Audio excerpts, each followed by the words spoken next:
The 16th scandal at Whitefriars. Ngaio Marsh. Whitefriars had always seemed to Inspector Roderick Alleyn a house that desired, quite self-consciously, to be overheard. Its long stone corridors carried whispers with the tact of a seasoned butler, never echoing outright, but merely suggesting that more had been said than one could swear to. A house of old scandals, as Lady Helen Cantling enjoyed reminding her guests. 15, by the family count, she would declare with a flutter of diamonds. Though really, one must assume we forgot 3 or 4. It was on a late autumn evening, steady rain on mullioned glass, firelight in a dozen drawing-room mirrors, that Alleyn found himself again among the Cantlings' carefully curated company. Not professionally, of course. He had been invited, quite pointedly, as a friend of the family, a title bestowed upon him with the vague air of bestowing a medal. He accepted for Troy's sake. She had wished to sketch the portrait of Lady Helen's niece, the young actress Lydia Armitage, whose face had begun to appear in society pages with the frequency of a rising moon. Tonight was meant to be an intimate gathering to celebrate Lydia's selection for a coveted lead role in The Maid of Castile. Among the tasteful clusters of guests, actors, patrons, lightly faded aristocracy, and a single or 2 academics, Alleyn noticed a fragility in the atmosphere, the sort of taut politeness that comes when guests do not entirely approve of each other but are too well trained to let the seams show. Lydia herself stood before the fireplace, a slim figure in jade silk, beautifully still in a way that belonged more to portraiture than life. Her gaze flickered, like candlelight troubled by a draught, whenever her cousin Crispin Cantling approached. Crispin, who nursed a reputation for charm mixed with a not infrequent lack of solvency, had recently attached himself to Lydia's theatrical success with the adhesive enthusiasm of the financially dependent. He moved with a brightness slightly too rehearsed, as though attempting to impress an audience that was neither present nor convinced. Lady Helen swept about her guests, dispensing pleasantries with a regal authority frayed only by the faintest undercurrent of strain. She had hosted dozens of gatherings of greater magnitude. Yet tonight, something sharpened her gestures, tightened her smile. Even her pearls seemed to lie in stricter alignment. "Dear Inspector," she greeted Alleyn as though he had only that moment materialized. "I must beg of you, pretend you are here merely to enjoy yourself. No one is plotting a murder this evening, I promise." "Reassuring," Alleyn said mildly. "I shall endeavor to behave as if I believed it." Her laugh chimed a little too brightly. A pianist had begun coaxing a Chopin nocturne from the instrument in the corner, and the murmurs of polite conversation folded themselves neatly around. The melody. Troy, absorbed in her sketchbook, sat at a small table by the window. Lydia, sensing Troy's gaze, crossed to her and posed with an instinctive elegance that suggested she did nothing without considering its effect. Alleyn surveyed the room with the trained ease of a man accustomed to decoding social environments. The actors clustered like a troupe, uncertain whether they were on stage or off. Crispin hovered over Lydia with proprietary anxiety. Professor Dorian Vale, a scholar of Renaissance theatre, stood alone with the expression of one who sees a private tragedy in every crowded room. And near the double doors, almost blending into the dark paneling, was the butler, Mr. Foyle, stiff, reserved, and apparently more interested in the guests than a man in his position ought to be. Alleyn noticed the rare flicker of emotion cross Foyle's usually impassive features whenever Crispin spoke. A small ripple disturbed the surface of conversation. Miss Corinna Fenchurch, dramatic, brittle, and evidently harboring a grievance, had entered on the arm of Julian Weatherly, the show's producer. Corinna's eyes went immediately to Lydia, and her smile acquired a curvature too thin to be pleasant. "So the star ascends," Corinna murmured as they passed. "I do hope the altitude doesn't make her giddy." Lydia's expression flickered, then steadied. Crispin stepped half a pace closer, as if shielding her or claiming her. Alleyn filed the moment away. It had the unmistakable note of a thread that, if pulled gently, would unravel much. The evening drifted on, restrained, artificial, faintly tense. Rain whispered against the glass. Troy continued sketching. The pianist moved into a minor key that sounded almost like foreboding, and though nothing outwardly untoward occurred, Alleyn felt it settling. That delicate tremor in the social fabric, the warning that some unseen fault had begun to crack beneath the polished surface of Whitefriars. Later, he would look back and realize that the 16th scandal had already begun. The rain had ceased by midnight, leaving the garden cloaked in a thick, damp silence. Alleyn lingered near the piano for a moment longer, listening to Troy's pencil moving softly across the sketchpad, when a faint, almost imperceptible noise reached his ears. A stumble, a muffled sigh, a door closing with quiet deliberation. He could not be sure which. And yet, in the stillness of Whitefriars, such subtle disruptions carried farther than one might expect. Lady Helen had excused herself to inspect a tray of brandy and petits fours in the adjacent room. Crispin Cantling, still hovering near Lydia, was suddenly called to the library by a summons he could scarcely refuse. A telegram, delivered with an air of ceremony by the housekeeper, Mrs. Elworthy. The rest of the company had scattered to conversations or their own contemplations. Alleyn found himself, naturally, alone with Troy, who had abandoned her sketching and now leaned on the windowsill, staring outward at the wet lawns. "I do hope," she murmured, "that this gathering remains a celebration rather than a catastrophe." She smiled faintly, though the edges of her mouth betrayed a twinge of unease. Alleyn inclined his head. Catastrophes often arrive quietly. One hears them only when they have already happened. Troy shivered and returned to her sketches. The room felt suddenly colder. The polished veneer of the evening seemed to have dulled, as though some invisible hand had brushed over the mirrors and extinguished the reflection of safety. It was Mrs. Elworthy who discovered the body. The housekeeper, with her habitual precision and silent authority, stepped lightly into the conservatory for a late inspection of the orchids. There, among the gleaming pots of camellias and ferns, she found Corinna Fenchurch. She lay draped across a wicker settee, an open letter clutched in one hand, her eyes staring toward the glass roof. The scene was neither theatrical nor overtly shocking. There was no violence displayed, no grotesque distortion of form, only the quiet, final stillness of a woman removed from the noise of life. Her pale face, illuminated by the weak moonlight filtering through the conservatory roof, was set in an expression of surprise mingled with resignation. Alleyn, when he arrived, would note the subtle tension in her fingers and the faint indentation of the letter against her palm. It was a death that spoke in whispers, not screams. The guests were summoned with delicate efficiency. Lady Helen appeared first in the doorway, her face composed yet drawn, betraying a flicker of the shock she so politely contained.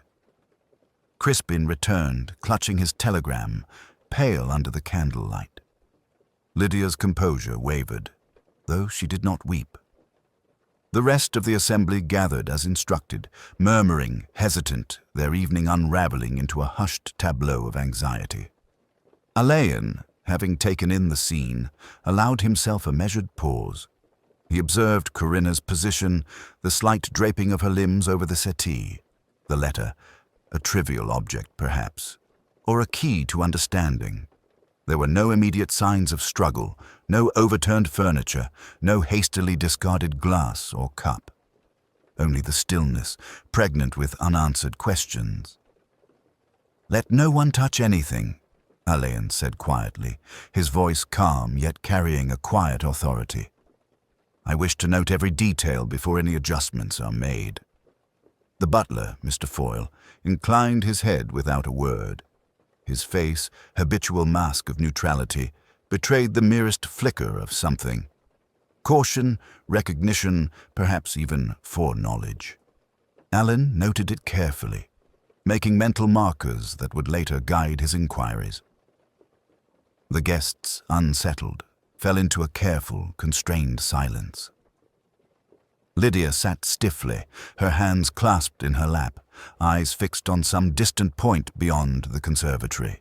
Crispin muttered a few words to Lady Helen, whose response was a measured nod and a sigh that suggested the weight of history.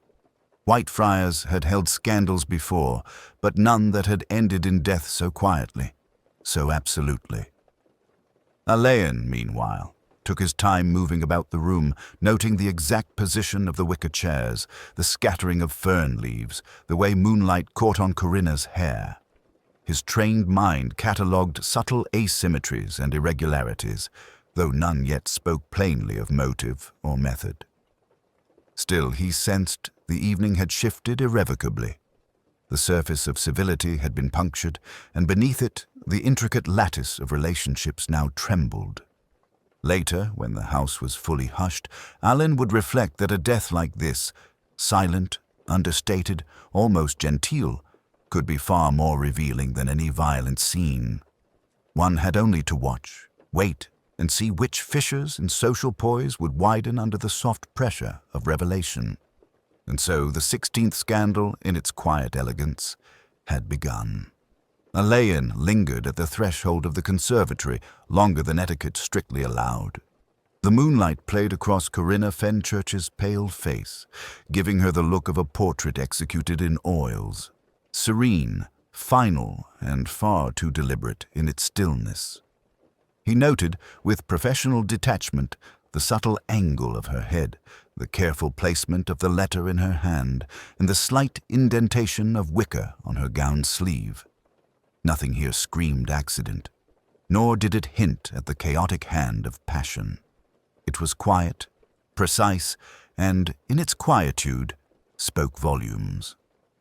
The room beyond the glass doors hummed with the restrained murmurings of guests assembling in the drawing room.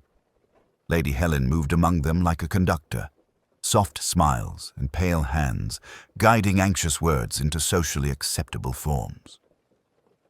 Crispin Cantling hovered near Lydia, whose expression retained its delicate composure, though Alleyn could detect the taut line at the corner of her jaw.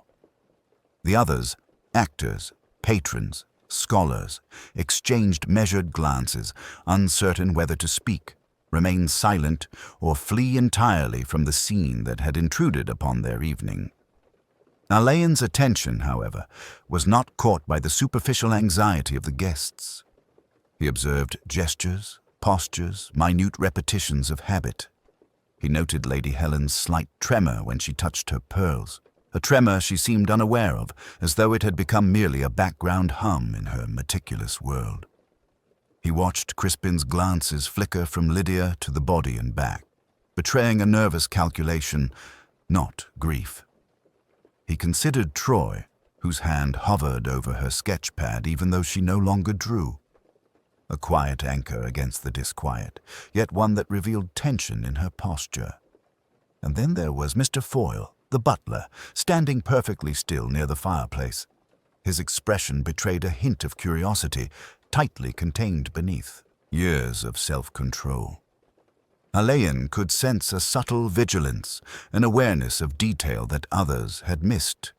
It was in the slight tightening of the jaw, the very brief narrowing of the eyes, and the soft inclination of the head when he passed near the conservatory. Not knowledge, perhaps, but attention, a professional instinct that would later prove indispensable. Alleyn stepped into the drawing room, allowing his presence to settle among the assembled. "Ladies and gentlemen," he said softly, "I trust we are all coping as well as can be expected. May I ask that each of you remain in the room for the moment? It is important that nothing is disturbed while we attempt to understand what has occurred." The words were measured, the tone courteous. No panic was encouraged, but no comfort was offered beyond necessary civility. It was the kind of control that quieted the external world while inviting internal reflection. He walked slowly about the room, taking care to note the placement of each individual. Lydia remained seated, upright, her hands clasped in her lap. Crispin lingered near her, shifting weight from foot to foot, a sign of unease that spoke more than words could. Professor Vale, at the far side of the room, remained impeccably still, though his hands, clasped behind him, were stiff with tension. Lady Helen circulated among the others, exchanging courteous words and placid glances, her body language meticulously neutral. Alleyn spoke briefly, without accusation. "I shall need to question you all in due course," he said. "For now, please reflect on what you observed, and remember any details, however trivial, that struck you as unusual." No one spoke. No one challenged him. Politeness, cultivated for generations in households like Whitefriars, held sway even in the shadow of death. It was this very restraint, the controlled reactions, the subtle avoidance, the fleeting expressions, that would guide him to the truth. Alleyn retreated to a quiet corner, observing the interplay of gazes and gestures. The tension was concentrated in the spaces between words, in the slight hesitation before a response, in a glance diverted too quickly, in the careful choreography of hands and shoulders.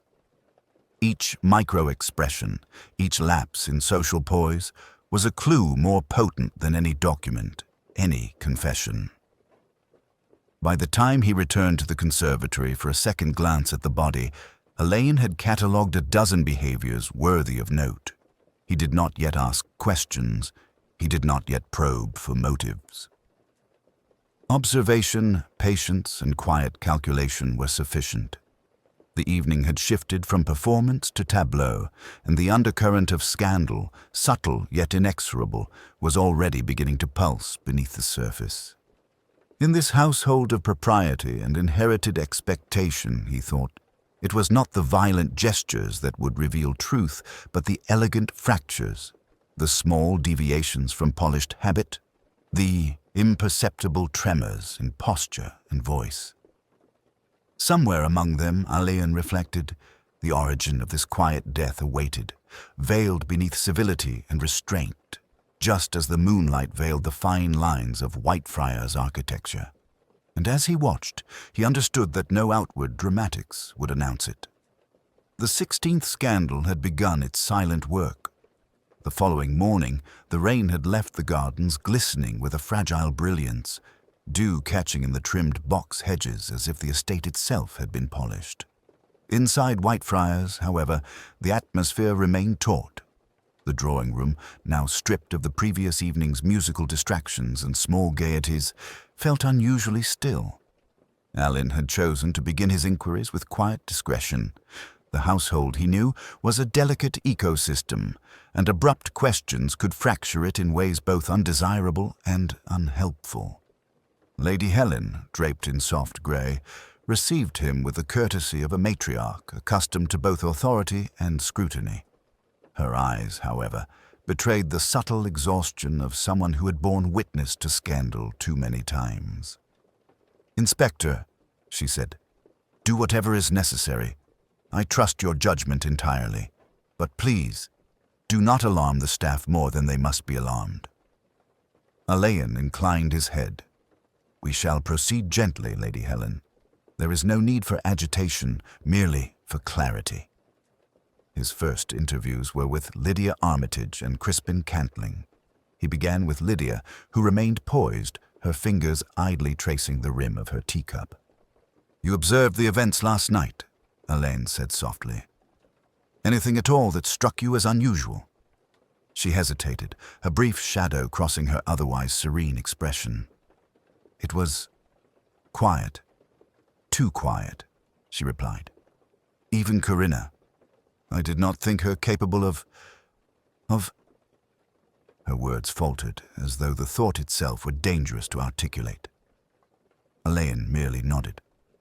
"Quietness can conceal much," he said.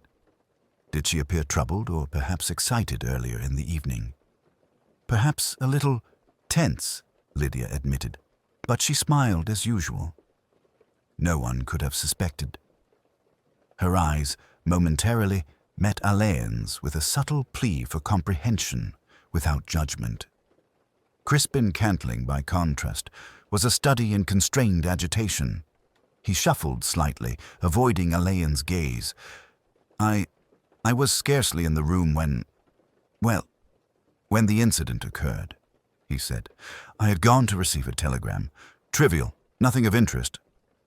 Alleyn observed the twitch at Crispin's sleeve, the faint reddening of his ears, the way his fingers fidgeted with the seal of his envelope.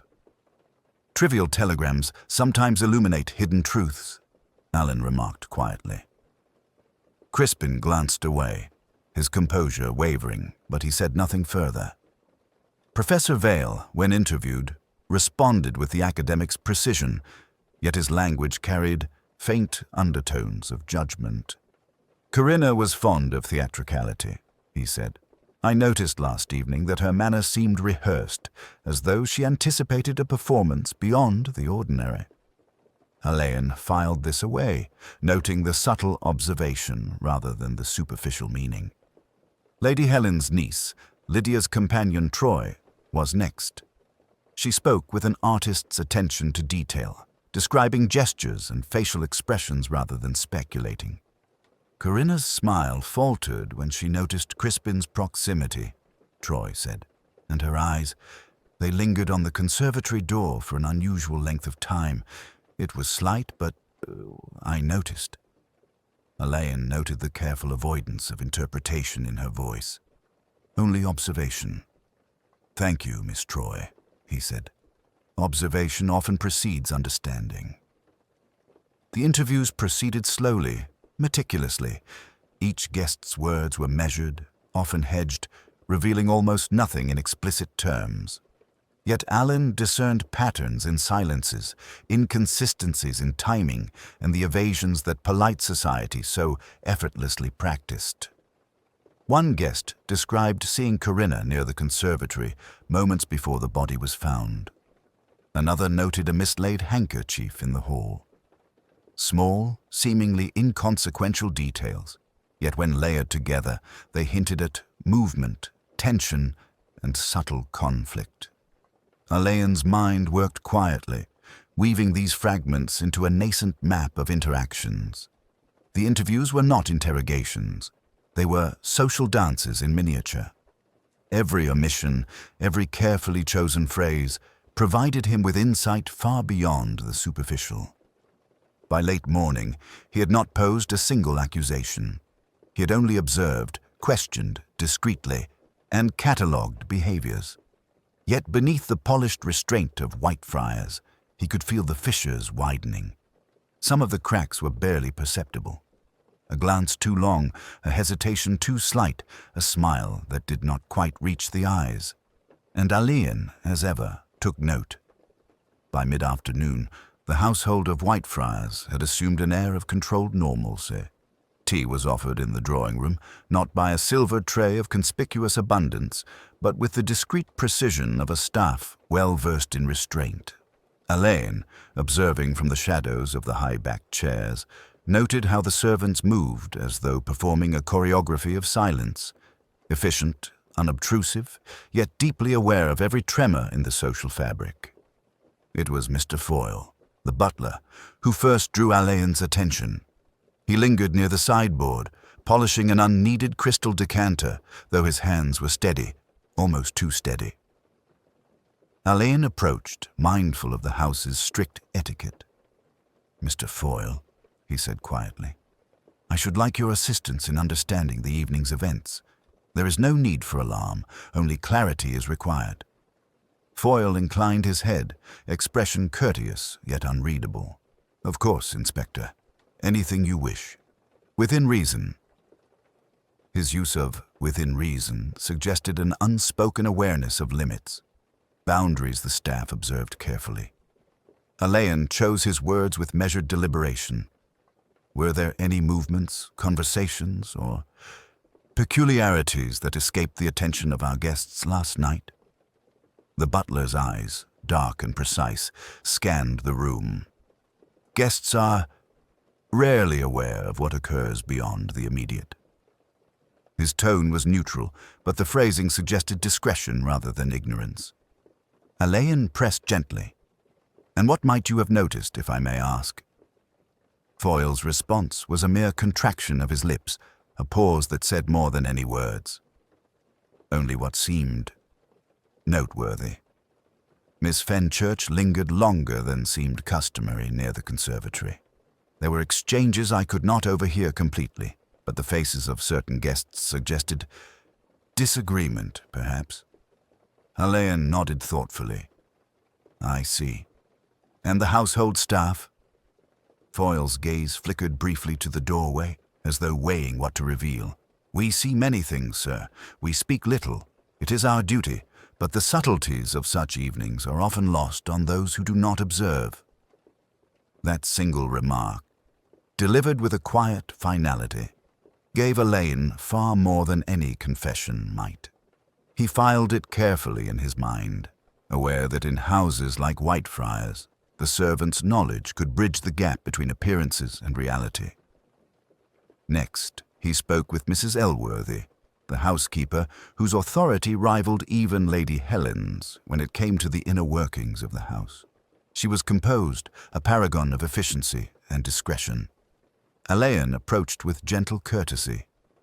"Mrs. Elworthy, might I trouble you for your perspective on last night's events?" She inclined her head. "Of course, Inspector.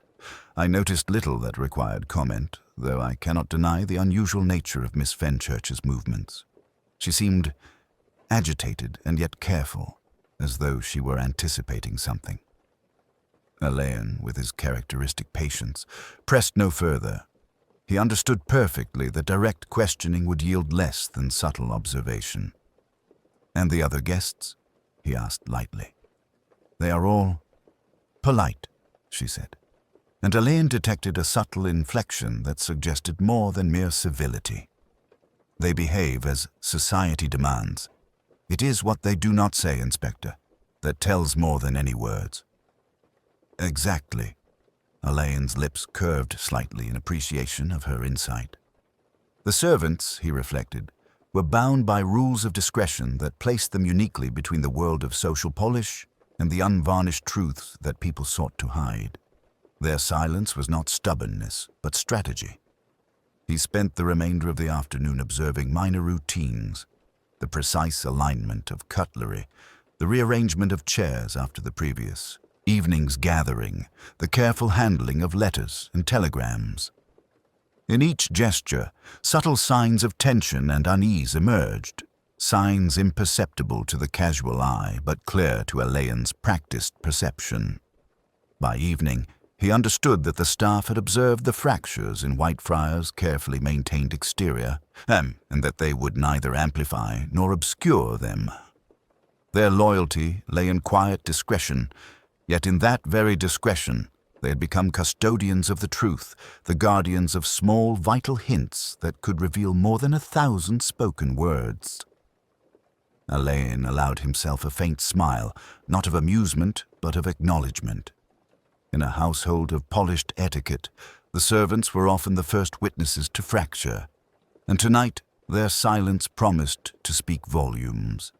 Alleyn rose early the following day, drawn not by urgency but by the subtle insistence of intuition. The house was quiet, the staff moving through their familiar rituals with mechanical precision, the careful polishing of brass, the silent arranging of trays, the sweeping of hearths until not a single ash remained. Whitefriars, in its routine, offered him an unexpected clarity. It was in the morning meal that he first noticed the irregularity. Tea was poured at precisely the usual moment, toast arranged symmetrically on porcelain plates, and the same window drawn to catch the eastern sun. Yet there was one anomaly. A small silver letter opener, usually returned promptly to its desk in the library, had been left upon the dining room sideboard. Alleyn's eyes lingered upon it, noting the subtle smudge of fingerprints on the handle. In a household governed by exacting habits, such a deviation could hardly be accidental. He moved toward it with deliberate care, pretending to adjust a tray. The smudge was faint but telling, the kind of detail overlooked by anyone untrained in observation. Alleyn's mind catalogued possibilities. Who had handled the opener, and why had it been left in breach of the household's meticulous protocol? The ritual of breakfast itself drew attention to further irregularities. Lydia, for instance, stirred her tea in a particular clockwise motion, a gesture Alleyn had observed previously, seemingly habitual. Yet today, her movements were slightly jerky, interrupted by pauses as if her attention were divided. Crispin, seated opposite, appeared restless, adjusting the napkin at improbable intervals, glancing repeatedly toward the letter opener. Professor Vale, meanwhile, handled his cup and saucer with rigid symmetry, yet his gaze flickered toward Corinna's former place at the table. Alleyn catalogued these small deviations as one might note variations in a musical theme. The anomalies were not dramatic, but their subtlety made them all the more significant. The household's daily routine, its very rhythm, had been punctuated by a shift, a mark that suggested intention, intrusion, or the quiet rehearsal of some unspoken design. Later, he walked through the library, examining the usual arrangement of books, the careful alignment of shelves, and the neat stacks of papers. Here again, a deviation appeared. A ledger, ordinarily positioned flush with the edge of the desk, had been moved slightly to the side. Alleyn's practiced eye noted the faint indentation of a letter beneath it, as though someone had attempted to conceal a message briefly and then abandoned the effort. Returning to the dining room, Alleyn paused near the window. Outside, the gardens shimmered with dew, but inside, he observed Troy sketching once again, her attention to detail unbroken even amidst the lingering tension. It occurred to him that those who observed quietly often noted what others missed. Troy's pencil traced shadows and lines as precisely as he traced behavior and nuance. He allowed his gaze to wander to the servants. Foyle, polishing the sideboard, cast a brief glance toward the letter opener before returning to his task. Mrs. Elworthy arranged a stack of napkins, but her hands trembled imperceptibly, the slightest fracture in the perfection she always maintained. Each staff member adhered to ritual, yet the very precision of their gestures now carried information. The broken rhythm, the hesitation, the slight misalignment. These were all signs that something had been disturbed in the night, and Alleyn understood that such disturbances often carried the fingerprints of intent rather than accident. Alleyn did not speak of these observations. He catalogued them silently, understanding that the key to Corinna Fenchurch's demise lay not in evidence overtly visible, but in the deviations from expected behavior. In a household of inherited propriety, it was not the loud or the spectacular that revealed truth. It was the subtle fracture in the accustomed order, the moment when habit faltered and ritual gave way to the intrusion of human desire or malice.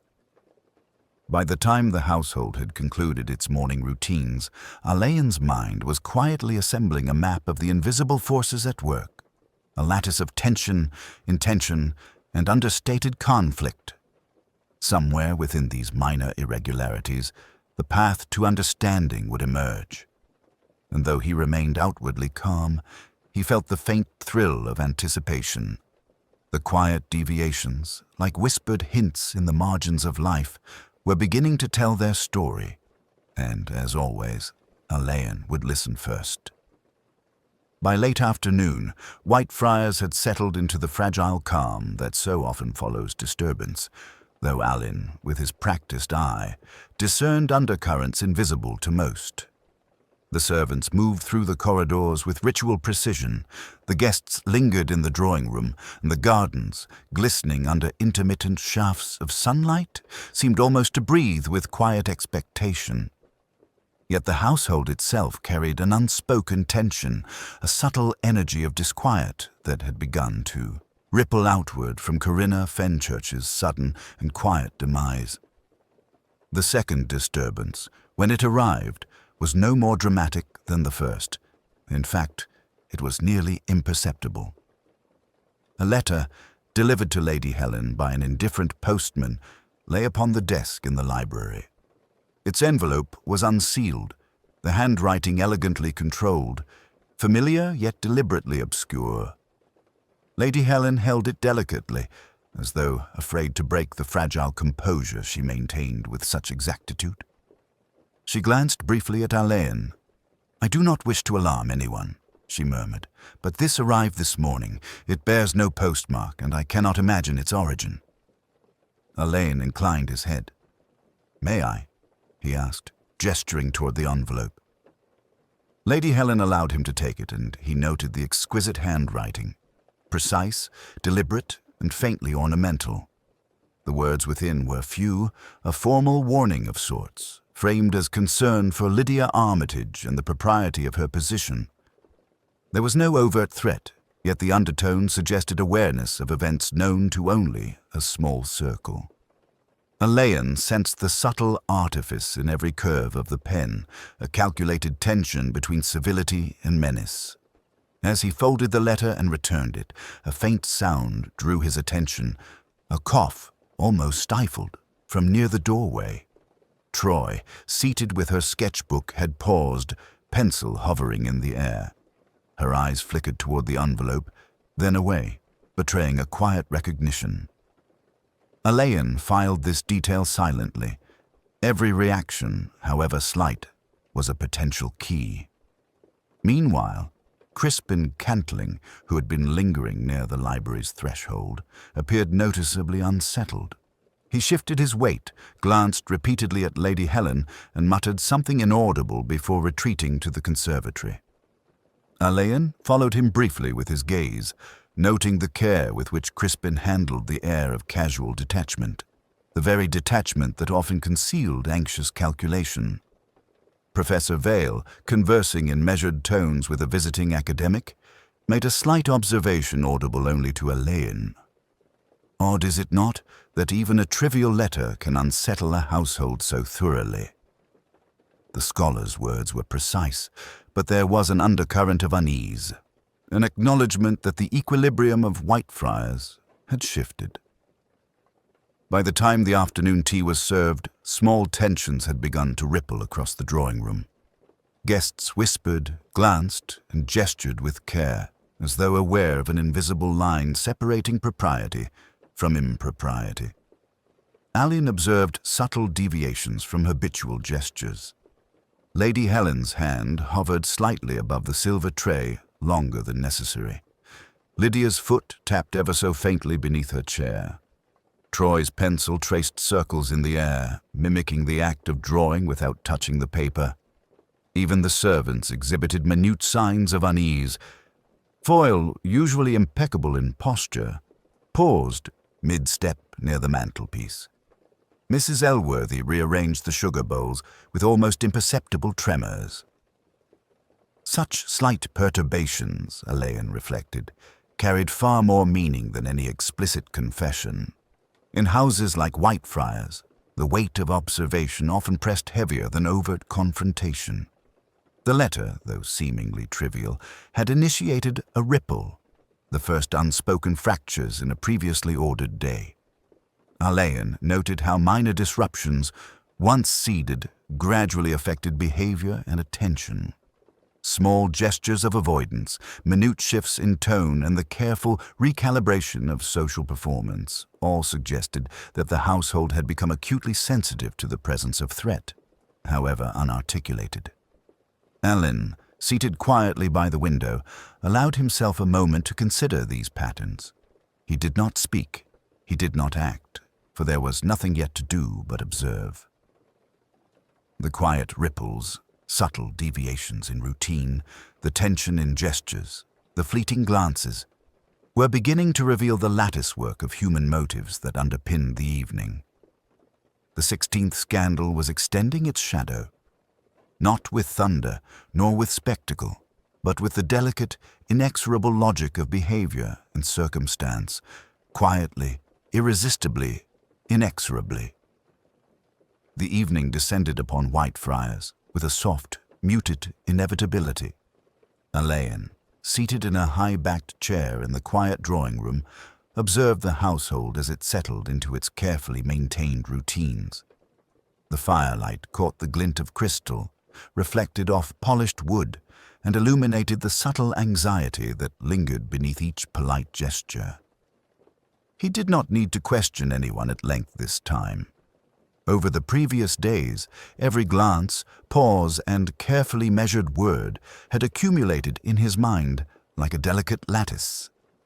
Patterns were emerging, but not yet fully resolved.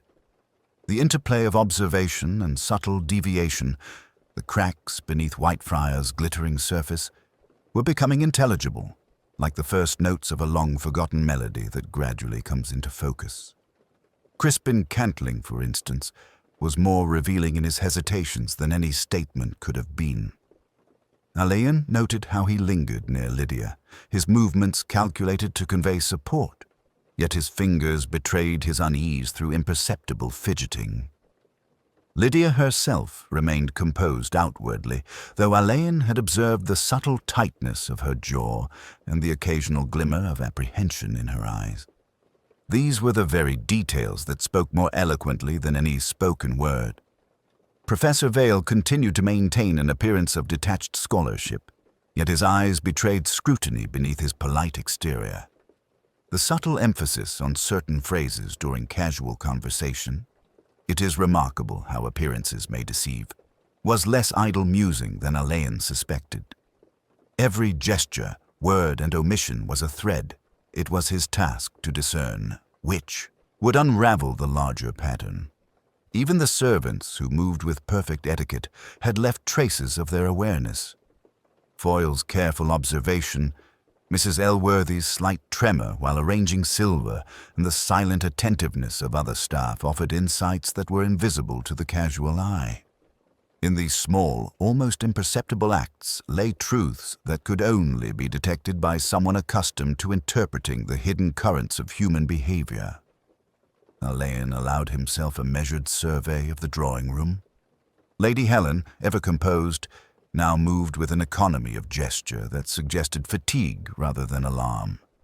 The carefully maintained grace of her hands, the slight tension in her posture, and the measured cadence of her speech were subtle indicators of the strain that had begun to press upon her household. He reflected on the letter that had arrived the previous afternoon. Its implications were not yet clear, but Alleyn noted the impact it had wrought on those who had read or glimpsed it. The ripple it caused had exposed fractures among guests and staff alike. Even those who had outwardly maintained calm were responding to an invisible pressure, their actions constrained by propriety, yet revealing unspoken truths. Alleyn's intuition, refined by years of careful observation and reflection, began to arrange these fragments into a coherent picture. There was a logic, almost architectural in its subtlety, underlying the behavior of each individual. The quiet death, the minor disturbances, the carefully controlled responses, all suggested a deliberate orchestration, a manipulation of circumstance rather than brute force. The perpetrator, he inferred, was someone fluent in social performance, attentive to detail, and capable of concealing motive beneath the surface polish of civility. It was not a matter of violence or spectacle, Alleyn reminded himself, but of psychology. He understood that the true revelation of the evening would emerge not in confession, nor in confrontation, but in the quiet alignment of behavior and consequence. Each guest, consciously or not, had contributed to a tableau that now revealed faint outlines of intention. He allowed the room to settle into silence once more. The shadows of the fire stretched across the floor, and the faint scent of autumn rain, lingering from the morning, mingled with the warm perfume of the drawing-room. In that stillness, Alleyn felt the clarity of his deductions coalesce. No questions had yet been asked aloud, and no accusations had been made. And yet, quietly, inexorably, he understood. The threads had been traced, the deviations noted, and the invisible architecture of motive and opportunity had begun to reveal itself. Alleyn's mind, as always, worked with the calm patience of someone accustomed to waiting until the dust of observation settled. He did not yet speak.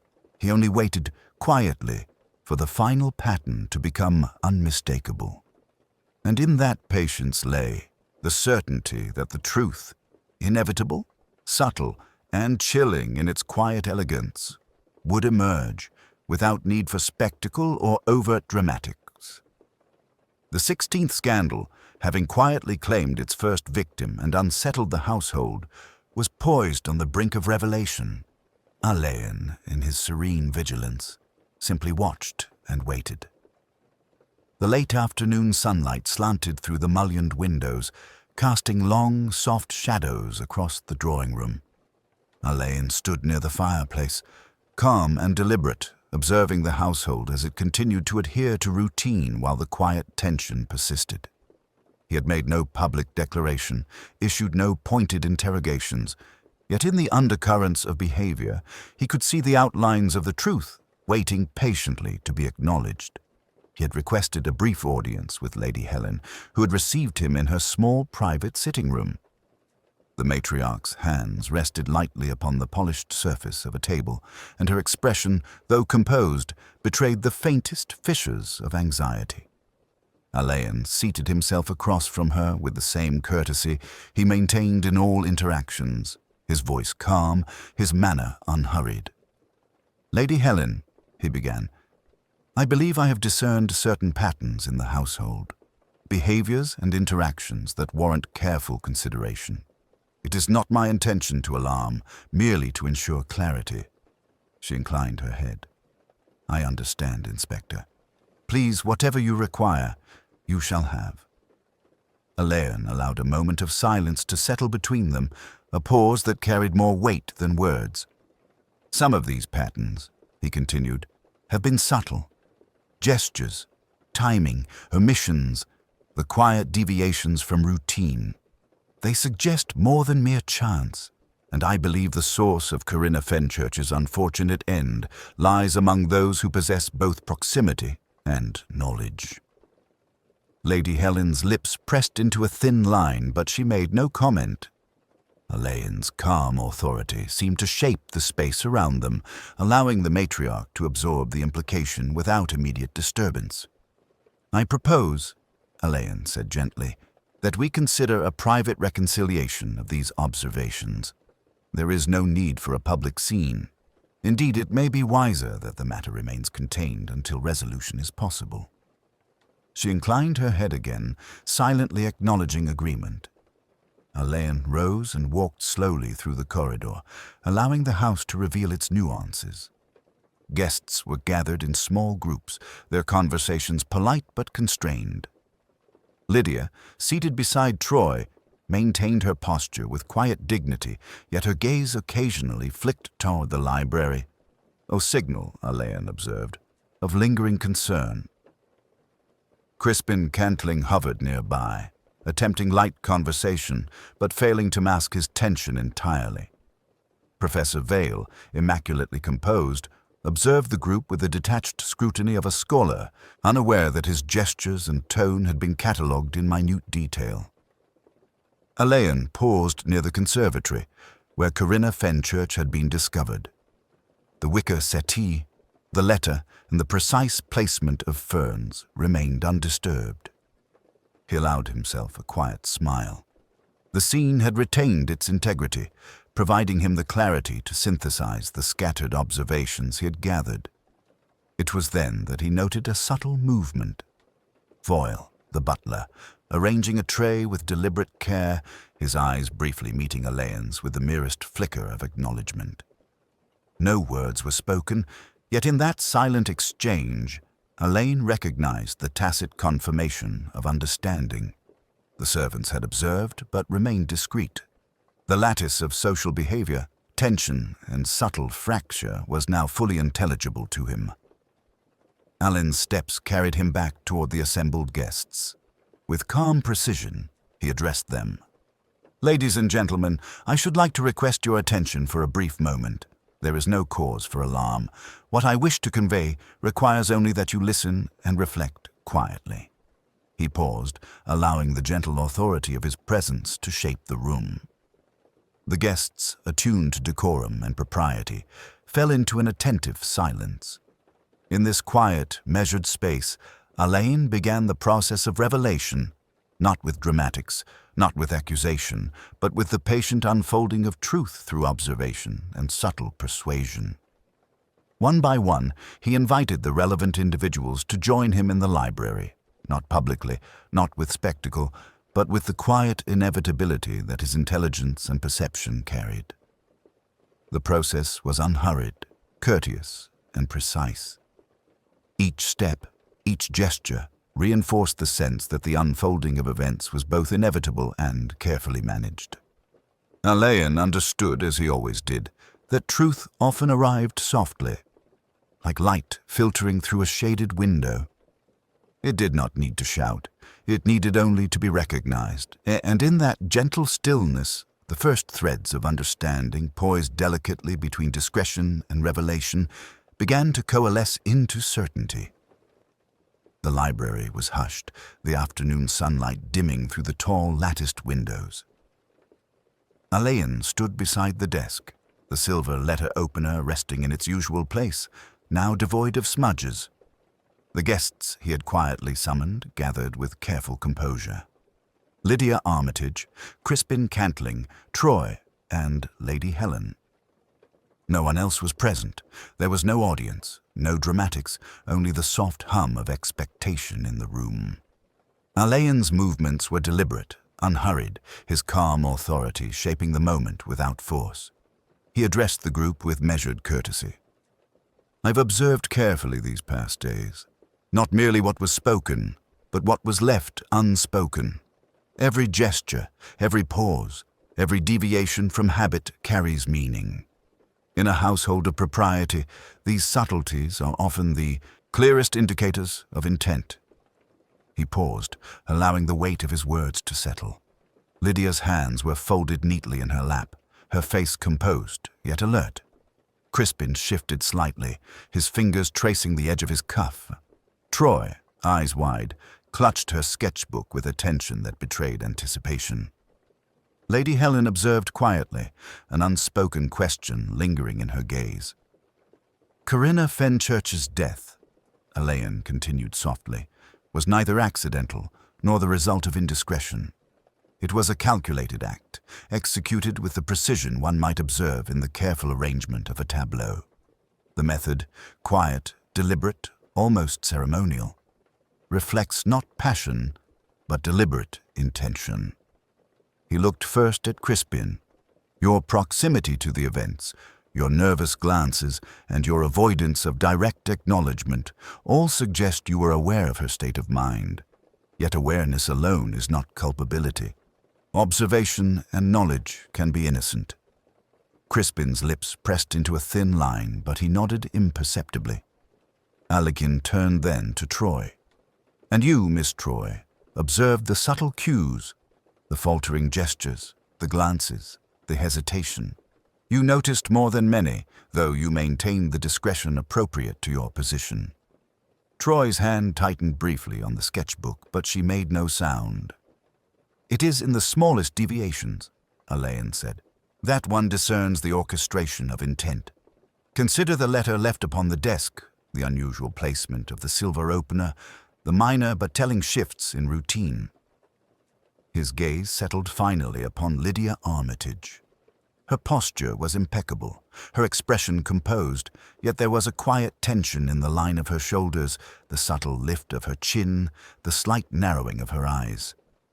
"You, Miss Armitage," he said with calm precision, "are the individual whose awareness, control, and subtle manipulation of circumstance allowed the events to proceed as they did. Not with violence, nor with overt confrontation, but with the quiet influence of social navigation. Your decisions, executed with care, created the conditions for Corinna's death." Lydia's face did not flush. There was no outcry. Instead, a faint sigh, almost imperceptible, escaped her lips. She inclined her head with the poise of one accustomed to the consequences of social maneuvering. "I suppose," she said softly, "that discretion has limits, Inspector." Alleyn allowed a moment to pass.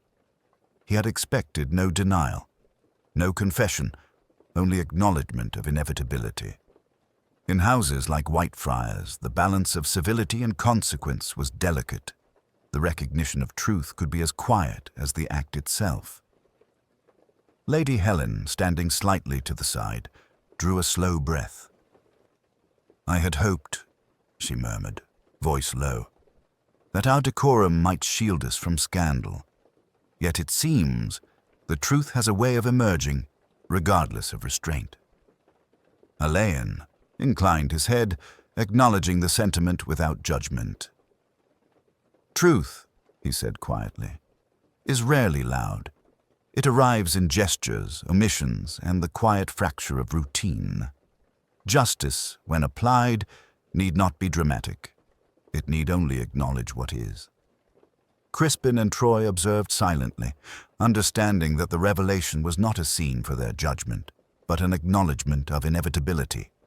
Lydia, poised and unflinching, regarded Alleyn with the calm that had marked her actions throughout. The room, in its measured silence, bore witness to a subtle reconciliation of circumstance and consequence. Alleyn stepped back, allowing the moment to settle. The 16th scandal of Whitefriars had been resolved, quietly, elegantly, and with the inevitability that only meticulous observation and patient understanding could ensure. No triumph was claimed, no spectacle offered, only the acknowledgement of truth in its most restrained and exacting form. And in that quiet room, where sunlight faded and shadows lengthened, the household understood that the consequences of action, however discreet, would endure. The days following the revelation at Whitefriars unfolded in the measured cadence of propriety, each member of the household assuming the roles imposed by circumstance and social expectation. Alleyn observed from a distance, noting the delicate equilibrium that now characterized life within the estate. The household was outwardly calm, yet beneath the veneer of civility, the repercussions of Corinna Fenchurch's death lingered, like ripples expanding across still water. Lydia Armitage maintained her usual composure, moving through the drawing room with the grace and discipline that had been remarked upon even before the tragedy. Yet Alleyn, perceptive as ever, noticed the subtle tension in her gestures, a fractional stiffness of the hand, a measured restraint in her conversation. Though the law had not yet intruded upon her world, the moral weight of her actions had already imposed itself. It was a quiet justice, personal and inescapable, exacted without formal procedure. Crispin Canterling, who had once lingered nervously near the library, now conducted himself with deliberate restraint. He avoided overt displays of curiosity or engagement, yet Alleyn observed a faint vigilance in his movements.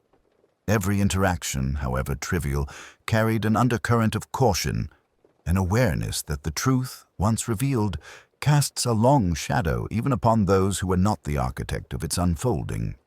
Troy continued her sketches, returning to her habitual focus with meticulous care.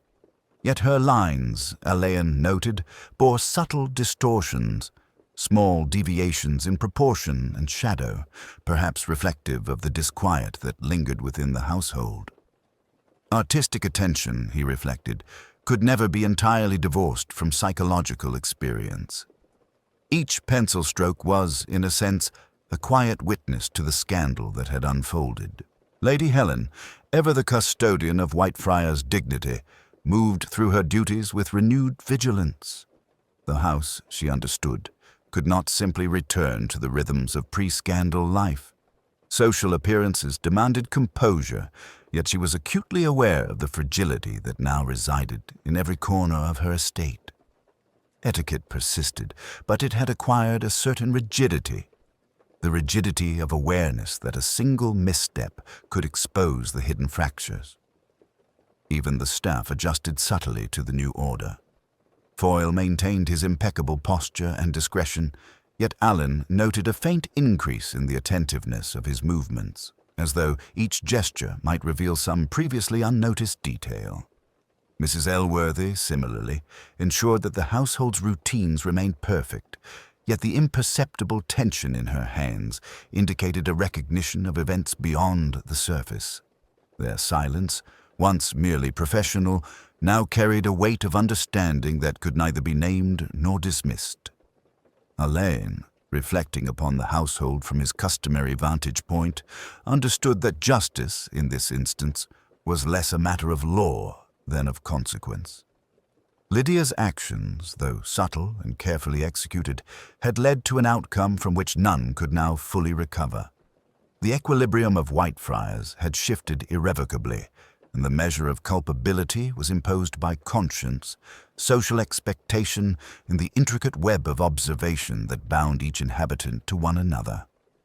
He noted, with a faint trace of irony, that the scandal itself, the 16th of its kind at Whitefriars, had achieved a peculiar continuity. The household would endure, as it always did, yet the elegance of social interaction now bore the imprint of disruption. Etiquette and civility had survived, but in their survival, they had acquired a new, fragile edge. Alleyn's reflections, however, remained unspoken. He did not lecture, admonish, or moralize.